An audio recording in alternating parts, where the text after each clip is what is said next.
Sir बेहतर जानते हैं आम आदमी पार्टी को क्योंकि पंजाब में उनकी सरकार है। इस बार आपको किस तरह का रुझान दिल्ली में देखने को मिल रहा है, चाहे वो कांग्रेस पार्टी के लिए हो या अन्य बीजेपी, क्योंकि बीजेपी भी दम भर के चुनाव लड़ रही है। कैसे आप दिल्ली के चुनाव को देख रहे हैं? देखिए कि जैसे आपने कहा कि कैसे देख रहे हैं पंजाब में, जो दिल्ली में कांग्रेस भी पूरा दमखम से इलेक्शन लड़ने की तैयारी में बैठी। और हमारा एक ही है कि जो दिल्ली में हमारे चीफ मिनिस्टर थे शीला दीक्षित जी, जो उन्होंने किया उसके बाद दिल्ली में कोई डेवलपमेंट नहीं हुई। केजरीवाल एक भी काम नहीं अपना कह सकता कि मैंने ये काम किया है। वो एलिगेशन लगा सकते हैं, मैं इसलिए नहीं कर सका, उसने दिया भाई। अब जब चीफ मिनिस्टर हो तो एलिगेशन लगाने का नहीं, काम दिखा करना और दिखाना इनको पड़ेगा। अब लोग इनका झूठ सुनकर थक गए हैं। वो नहीं चाहते कि ऐसा झूठा चीफ मिनिस्टर दोबारा दिल्ली में आए। और जो जहाँ के हालात हैं, जैसे इन्होंने किया, कैसे झील मंत्री अंदर गया, सोदिया जी अंदर गए, केजरीवाल साहब आप अंदर चले गए, तो संजय सिंह जी अंदर गए।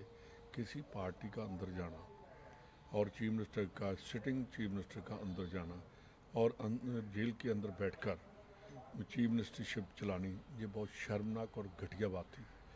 अगर आप देखें कि कभी भी पहले भी कभी किसी की मिनिस्टर के ऊपर लांछन आ जाता था, कि एलिगेशन आता था, तो वो इमीडिएटली रिजाइन कर देते थे। जहाँ का तो चीफ मिनिस्टर जेल में रहा, जहाँ का जेल मिनिस्टर जेल में रहा, और उसी के डिपार्टमेंट उसको उठाया नहीं गया, उसी डिपार्टमेंट भी उसके पास रहा और जेल भी उसके पास रही। तो ये एक नेक्सस है जो देश को आगे बढ़ने नहीं देना और पीछे लेकर जाना। देश की कैपिटल का होना और वहाँ की जेल की मिनिस्टर जेल में चला जाए और उससे डिपार्टमेंट ना लिया जाए, वहाँ का चीफ मिनिस्टर जेल में चला जाए तो वो चीफ मिनिस्टर रहे, उसका डिप्टी सीएम जेल में जाए और रेजिग्नेशन न लिया जाए, वो डिप्टी सीएम रहे। तो ये बातें जो हैं, इनका इखलाक, करेक्टर, यहाँ से पता चलता है कि ये क्या थे। इन्होंने कहा था कि मैं जब अन्ना हज़ारे के साथ खड़े हुए थे कि मैं कभी चीफ मिनिस्टर नहीं बनूंगा, मैं घर नहीं लूँगा, मैं गाड़ी नहीं लूँगा, ऐसी बातें कही थी। अन्ना हज़ारे को भी छोड़ दिया, घर भी सबसे बढ़िया कर लिया, गाड़ी भी सबसे बढ़िया ले ली। सिक्योरिटी का था, सिक्योरिटी मेरे के जेट प्लस है, वो सबसे ज़्यादा है। तो इनके वो हाथी के दांत खाने के और दिखाने के औरतें हैं। केजरीवाल वो चीज़ है। पंजाब क्या उनके रहने से, उनके कैंपेन करने से दिल्ली पे या दिल्ली के जो पंजाबी लोग हैं उन पर असर पड़ेगा और वो अरविंद मेरा केजरीवाल ख्याल को? है कि पंजाबी लोगों के ऊपर असर नहीं पड़ेगा, क्योंकि पिछले एक महीने में 10 बार पुलिस स्टेशनों पर ग्रेनेड अटैक हुए हैं। और एक जयंतीपुर गांव में हमारे चेयरमैन थे पप्पू जयंतीपुरी, उनके घर के ऊपर भी अटैक हुआ है। पहला चीफ मिनिस्टर है जो इलेक्शन लड़ रहा है, पंजाब की कोई फिक्र नहीं। और एक बार भी इस चीफ मिनिस्टर ने पंजाब की लॉ एंड ऑर्डर के बारे में एक बार बात नहीं की। किसी प्रेस वाले को तो मिलते ही नहीं है, जैसे प्राइम मिनिस्टर साहब मेरे ख्याल 10 साल में एक बार नहीं मिले, जैसे जे चीफ मिनिस्टर भी नहीं मिलता। तो इसने ये नहीं कहा कि ये अटैक क्या है। पहले हमारी पंजाब की पुलिस कहती थी कि ये मोटरसाइकिल का टायर फट गया, फिर कहने लगे ये रेडिएटर फट गया गाड़ी का।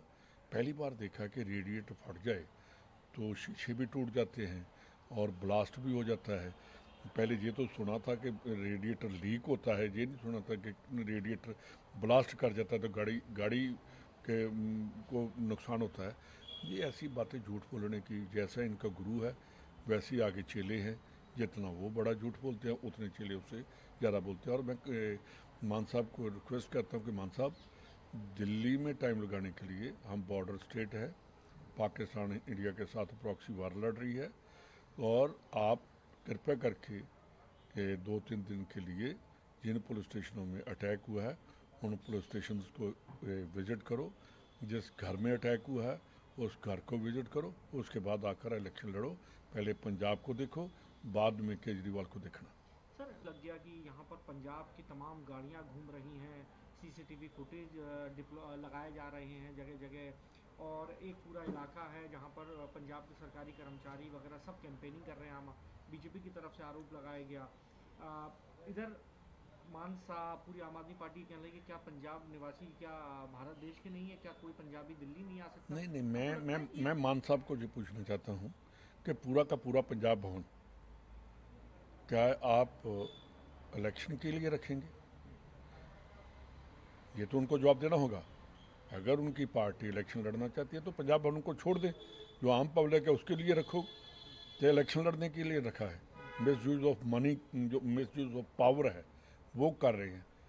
तो इसके ऊपर इलेक्शन कमीशन भी मेरा ख्याल है कि मिला हुआ है।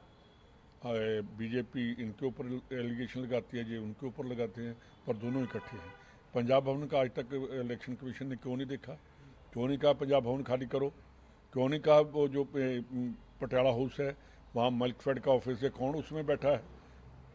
इनको इलेक्शन कमीशन को भी करना चाहिए, और इलेक्शन कमीशन बीजेपी की इशारों पर इनके साथ चल रहा है। आपको लगता है कि मानगत तौर पर इस चुनाव को ले रहे नहीं, हैं? वो अपनी कुर्सी बचा रहे हैं, क्योंकि उनकी जो ज़मीन है खिसक गई है। तो पहले भी यही हुआ था कि जब केजरीवाल साहब बाहर आए थे कह रहे थे कि इसको उतार देंगे सीएम को। अब है कि दिल्ली की इलेक्शन के बाद उतारेंगे, तो वो अपने जहाँ आइडेंटिटी दिखाना चाहते हैं, दिल से वो भी इलेक्शन नहीं लड़ रहे कि केजरीवाल जीत पाए। और मैं दावे के साथ कहता हूँ कि केजरीवाल जी हारेंगे और बहुत बुरी तरह हारेंगे। एक आखिरी एक्टर है उनके ऊपर हमला हुआ तो ये आरोप लगा कि जो एक कोई आरोपी है वो बांग्लादेशी है। बांग्लादेश से जोड़ा गया अलग अलग राज्यों में। दिल्ली में ये कह दिया गया कि बांग्लादेशियों को अब जांच की जाए, पुलिस जांच करे। पूरा दिल्ली चुनाव और पूरा एक पॉलिटिकल जो पार्टियां हैं वो बांग्लादेशी रोहिंग्याओं पर आकर अटक गया है। महाराष्ट्र में अलग अलग नेता बयान दे रहे हैं कि अच्छा है वो घुसा, सैफ को ले जाना चाहिए था, यहाँ कूड़े का कोई काम नहीं है, ये पहले गेट के बाहर खड़े होते ये थे गेट देखिए, के बहुत अंदर। हिंदुस्तान की बदकिस्मती है कि ऐसे आरोप लगते हैं। मैं बॉर्डर का रहने वाला हूँ, मेरे गांव से 5 किलोमीटर पर है, तो वहाँ जो खून गिरा लड़ाई में 71 और 65 में, उसमें कोई नहीं पहचान सका कि ये सिख का है, हिंदू का है, कोई मुसलमान का है। जो मेजर हमीद था अमृतसर, उसने ये नहीं देखा कि आगे पाकिस्तान है। उसने ओपी बनकर अटैक करवाया पाकिस्तान, और पाकिस्तान को हरा कर हम जीते। तो वहाँ हर हर महादेव का भी नारा लगता था, और अल्लाह अकबर और बोले सोनाल का भी। ये बीजेपी वालों को मैं कहना चाहता हूँ कि धर्म की राजनीति मत करो। देश हमारा सेकुलर है। हमारे गुरु पीरों ने कभी नहीं ये कहा। हमारे जो सिख गुरु हैं वहाँ तो ये है ही नहीं, वहाँ तो सांझीवालता का है, उसका पैगाम है। तो इनको और आम आदमी पार्टी को मैं कहता हूँ, जब कोई और जो कम्युनल बात करते हैं उनको ये बंद करके वो कहना चाहिए कि जो सैफ अली खान है वो भी किसी का बेटा, किसी का भाई है, हमारे देश का एक उभरता हुआ सितारा था, जो उसने बहुत देर फिल्मों में काम किया, एक राजघराने में भी था, से भी था। उन्होंने तो कभी, जब उनके दादा परदादा जब वो नवाब थे, तो उन्होंने तो कभी नहीं कहा होगा कि हिंदू जो है उनको भी देखना चाहिए, उसको भी देखना। ये बीजेपी की गवर्नमेंट को है, मैं रिक्वेस्ट करता हूँ कि अगर वहाँ का हिंदू बांग्लादेश का, उसके लिए तो एक बार भी इन्होंने उनके लिए नहीं कहा, तो यहाँ आकर ऐसी बात करना, देश की जो सेकुलरिज्म है उसको ख़त्म नहीं करना चाहिए। देश वो बात करनी चाहिए कि जिसके साथ देश आगे जाए। पोलराइजेशन जो होगी तो देश खतरे में जाएगा और नुकसान होगा।